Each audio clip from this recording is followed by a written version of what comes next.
ही अंडा बिर्याणी अशी बनते की एकदा पाहिल्यावर नेहमी अशीच बनवाल।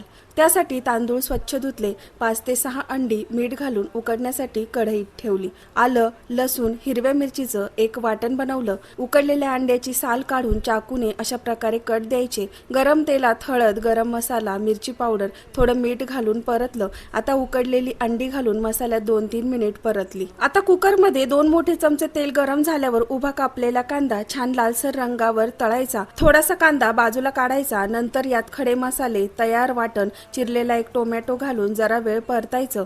आता यात कोथिंबीर, दही घालून छान 2 मिनिट परतलं।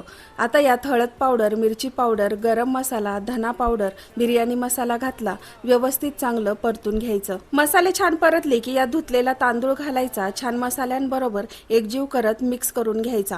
नंतर यात आवश्यकतेनुसार पाणी घालायचं, मीठ घालून मिक्स करायचं। आता मसाल्यांमध्ये परतलेली सर्व अंडी यावर ठेवून द्यायची। कुकरचं झाकण लावून 2 ते 3 शिट्ट्या करून बिर्याणी शिजवून घ्यायची। त्यानंतर तळलेला कांदा घालायचा। तर तयार आहे झटपट कुकरमध्ये होणारी अंडा बिर्याणी।